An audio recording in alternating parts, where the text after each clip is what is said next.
They failed to not be able to play today? About 5 o'clock.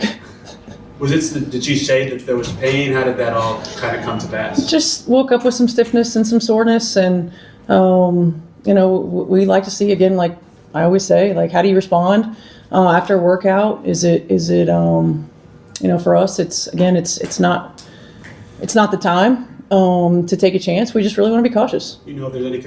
What if everything you thought you knew about Wednesday night in Indianapolis was carefully manufactured for you? What if the injury announcement, the press conference deflections, the carefully worded medical explanations, and the reassuring post-game spin were all components of a single, coordinated financial strategy designed to extract maximum revenue from the most loyal fan base in women's basketball before anyone had a chance to ask a single question? Because when you stop accepting the official narrative and start following the actual paper trail, the contractual language, the timestamped reporting obligations, the sideline footage, and the practice facility images, what emerges is not a story about back stiffness or cautious medical management. What emerges is a story about institutional betrayal. This is simply explained.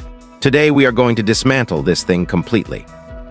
Let us establish exactly what happened before we go anywhere else, because the foundation of this entire conversation depends on getting the facts straight.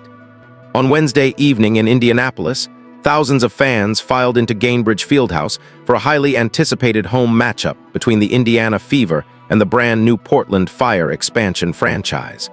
These were not casual observers wandering in off the street. These were committed, passionate supporters who had spent real money, planned real travel, arranged hotel rooms, paid for parking, and budgeted for concessions and merchandise based on a single, central, reasonable expectation.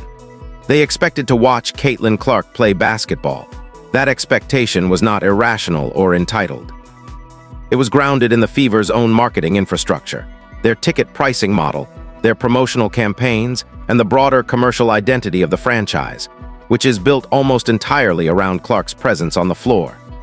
Secondary market ticket prices for this specific game were significantly elevated above standard midweek baseline valuations precisely because Clark's participation was the assumed centerpiece of the evening.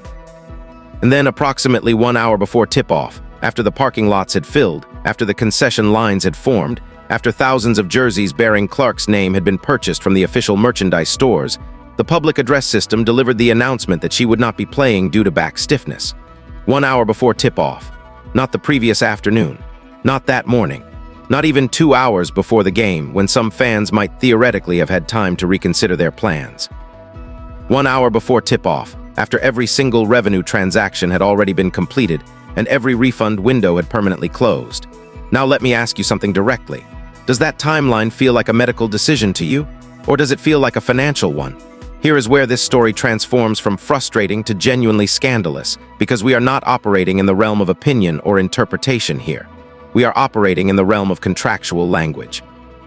The WNBA collective bargaining agreement contains explicit, non-discretionary language governing how and when franchises are required to report player injury, illness, and rest designations.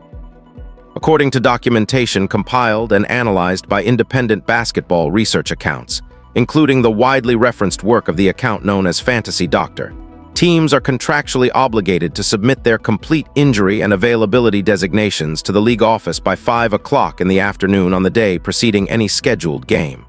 Read that again carefully. This is not a courtesy. This is not a best practices recommendation or a loose organizational guideline that reasonable people can interpret differently depending on the situation. This is a binding contractual obligation that exists for specific, well-documented reasons. It protects betting market integrity. It protects the broadcasting partners who build their promotional campaigns around expected star player participation. And most fundamentally, it protects the everyday consumer, the families who are making real financial decisions based on publicly available roster information. The only written exception to this reporting requirement covers the second night of a back-to-back game scenario, where the compressed schedule makes advanced medical evaluation genuinely difficult. But the Portland Fire game was categorically not the second night of a back-to-back. The Fever had a complete calendar day available to assess their roster, consult their medical staff, and submit accurate documentation to the league office. So here is the question that the Indiana Fever front office must answer, and must answer with specificity and precision rather than carefully crafted public relations language. What did the official injury report submitted to the league office by 5 o'clock the previous afternoon actually say about Caitlyn Clark? The answer, based on all available evidence and reporting, is nothing.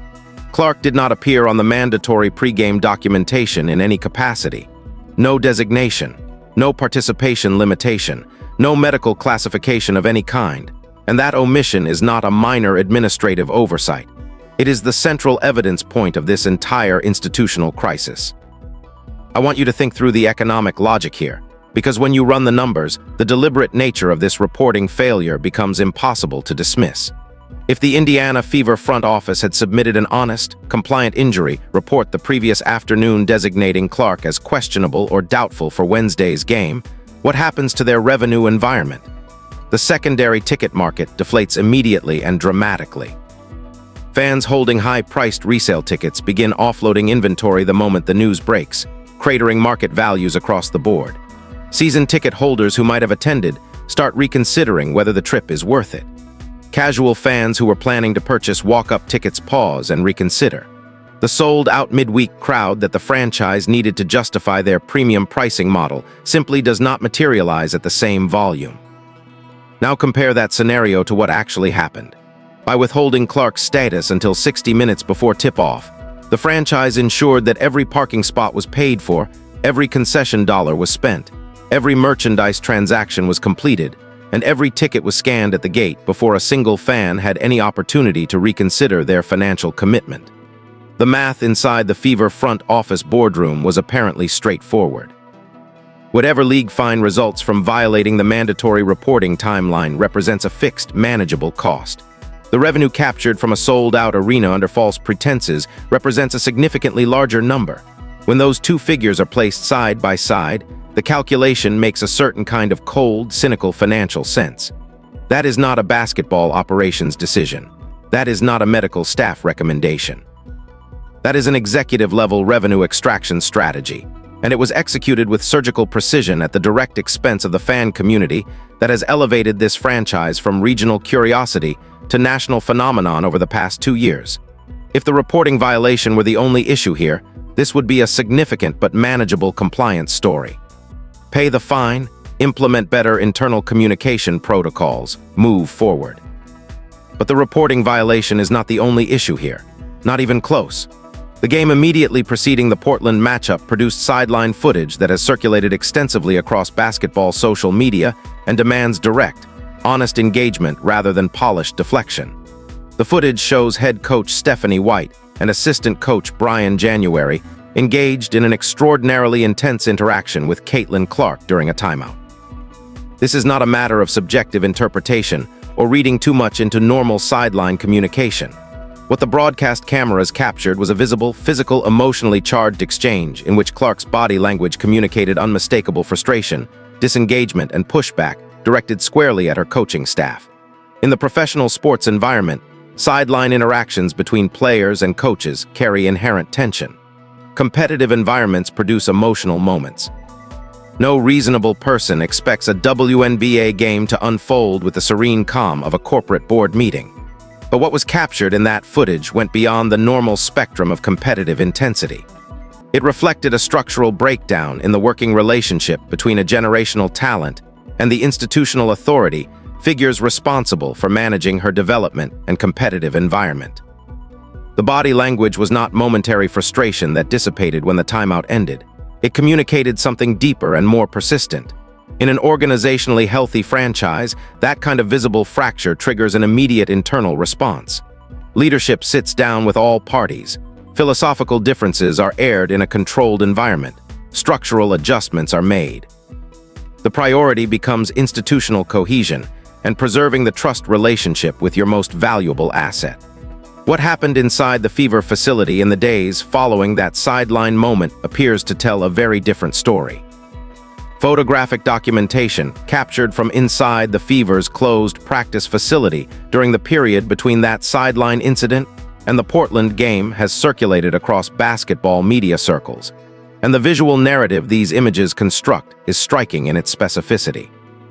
Clark's physical positioning within the practice environment, her spatial relationship to the rest of the roster, her distance from the coaching staff, and her apparent level of integration into the team's daily operational flow tell a story that sits in direct tension with the official back stiffness explanation.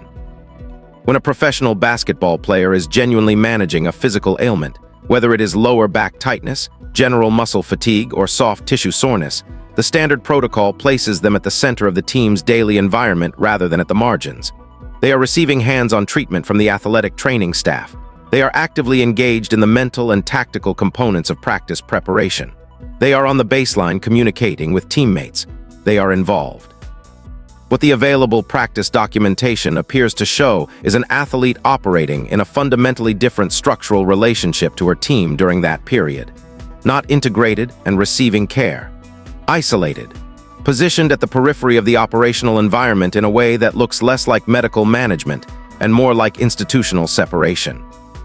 When you place that visual evidence alongside the timing of the sideline explosion and the deliberate omission from the injury report, the official narrative of routine back management begins to develop serious structural cracks. Head coach Stephanie White's media availability following the Portland game created additional compliance exposure for the franchise rather than resolving the existing questions. When pressed directly by reporter James Boyd regarding the specific timeline of Clark's injury assessment and the absence of any documentation in Tuesday's mandatory league report, White's response was both contradictory and legally problematic. She argued that players dealing with stiffness or scheduled rest do not automatically require official injury designations, and that the staff had fully expected Clark to be available for Wednesday's game. That explanation fails under scrutiny for a fundamental reason.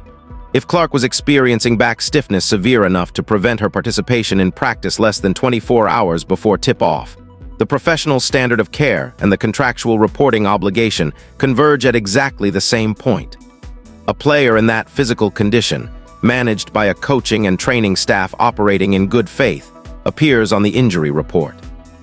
The designation may be listed as questionable or probable rather than out, but the name appears. The league office receives documentation. The public has access to accurate information before making financial decisions.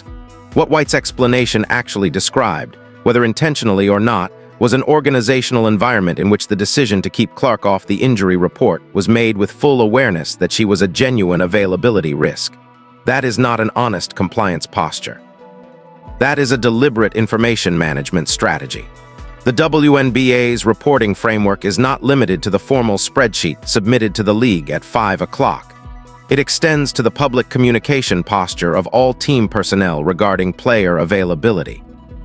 When a head coach delivers press conference explanations that materially conflict with the documented operational timeline of the training facility, she is creating a paper trail that league office investigators are fully equipped to follow. Let us address the mainstream media's most dishonest narrative coming out of Wednesday night, because it deserves direct rebuttal. The Indiana Fever defeated the Portland Fire by a comfortable margin. Clark was absent. Therefore, several prominent commentators have argued the team is actually more efficient, more balanced, and more structurally sound without their franchise player on the floor. This argument requires ignoring one critical contextual variable. The Portland Fire is a first-year expansion franchise. They were assembled through an expansion draft process that, by design, provides new organizations with developmental talent rather than established competitive infrastructure. They lack the defensive systems, the personnel depth, the film room preparation, and the institutional experience required to exploit the strategic weaknesses of a veteran WNBA core operating in a familiar home environment. Winning a home game against a bottom-tier expansion squad while your best player rests on the bench does not demonstrate that your alternative lineup is superior. It demonstrates that your opponent was not equipped to punish your vulnerabilities. Those are two completely different conclusions, and conflating them is either analytically careless or deliberately misleading. A'ja Wilson performed magnificently on Wednesday night, and she deserves genuine recognition for her dominant showing in her return from injury. But A'ja Wilson dominating a first-year expansion team's interior defense is not the same thing as solving the long-term competitive puzzle of facing the New York Liberty or the Las Vegas Aces in a high-stakes postseason context. The more telling evidence from Wednesday night was not the final score. It was the atmospheric reality inside Gainbridge Fieldhouse during that win. The building was full. The seats were occupied, but the energy was gone. The organic electricity, the baseline noise floor, the spontaneous crowd reactions that have defined Indiana Fever home games as must-attend cultural events over the past 2 years were comprehensively absent. What the cameras showed was thousands of people who had arrived expecting a certain kind of experience, realized they were not going to receive it, and settled into a kind of passive, subdued attendance that no amount of arena music or promotional giveaways could transform into genuine enthusiasm. That atmospheric collapse is a warning signal that franchise leadership cannot afford to ignore. The Simon family ownership group currently faces a decision point that will define the long-term trajectory of this franchise more consequentially than any single game result or league fine. In purely objective commercial terms, having Caitlyn Clark under an active Indiana Fever contract is the most valuable player franchise alignment in the documented history of women's professional basketball. The television ratings she generates, the road game attendance surges her presence triggers in every city the team visits, the corporate sponsorship valuations she unlocks, and the national merchandise demand she drives represent a quantifiable commercial phenomenon that the franchise did not create and cannot replicate through any alternative personnel configuration. Allowing that relationship to deteriorate through organizational dysfunction, rigid institutional culture, and a pattern of decisions that appear to prioritize short-term revenue extraction over long-term trust building is not simply a poor basketball decision. It is a catastrophic business failure measured in hundreds of millions of dollars of long-term franchise value. The most alarming signal currently emerging from credible league insiders is that Clark's posture regarding a long-term contract extension has shifted meaningfully. Where a multi-year commitment to Indiana once appeared to be an expected and likely outcome, current reporting suggests that Clark is maintaining a deliberately passive approach to extension conversations, preserving her full contractual optionality rather than moving aggressively toward a long-term deal. In professional sports, when a generational franchise cornerstone declines to pursue early extension talks, the message being communicated to the boardroom is not subtle. It means the player is watching the organizational culture around her, evaluating whether the environment being constructed serves her competitive and professional interests, and withholding commitment until she has sufficient evidence to make an informed judgment. The Indiana Fever have a narrow window to produce that evidence. Not through press conference statements or carefully crafted public relations responses, but through demonstrable changes in organizational behavior, genuine transparency with their fan base, and a clear demonstration that every level of the franchise understands what is actually at stake. The WNBA league office now faces its own moment of institutional accountability. If the mandatory injury reporting system that governs player availability transparency is going to function as a genuine consumer protection mechanism rather than an unenforced courtesy, the league must respond to this situation with the seriousness it demands. That means a formal investigation into the Fever's reporting compliance timeline. It means financial sanctions calibrated to reflect the actual revenue harm caused to consumers rather than a nominal fine that functions as a rounding error in the franchise's midweek revenue ledger. And it means establishing a clear precedent that deliberately withholding player availability information to protect gate revenue will carry consequences severe enough to change organizational behavior.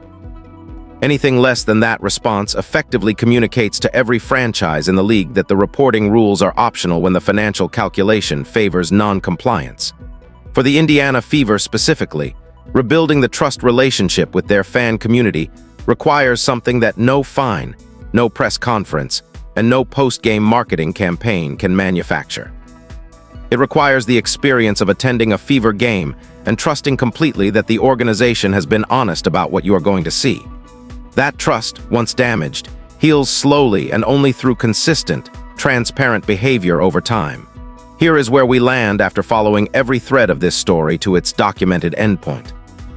What happened in Indianapolis on Wednesday night was not a routine injury management decision communicated imperfectly by a coaching staff managing a complicated week. The timeline does not support that reading. The contractual language does not support that reading. The visual evidence from the sideline and the practice facility does not support that reading. And the financial mechanics of the situation, the precise moment at which Clark's absence was announced relative to when every revenue transaction became non-refundable, do not support that reading.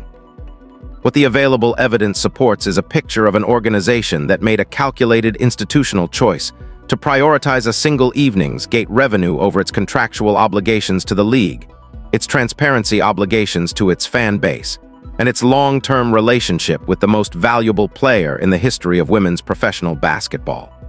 The Indiana Fever are sitting on something genuinely historic. They have the talent, the market, the national platform, and the cultural moment to build something that transcends a single season or a single championship run.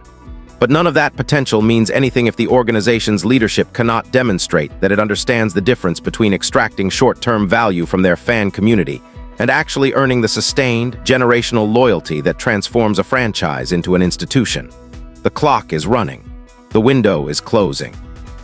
And right now, the decisions being made inside that building are pointing in exactly the wrong direction. This is simply explained. Drop your take in the comments below because every voice in this community matters. Smash that like button, subscribe, and turn on your notifications so you never miss a breakdown. Stay locked in. Keep it real. I will see you in the next one.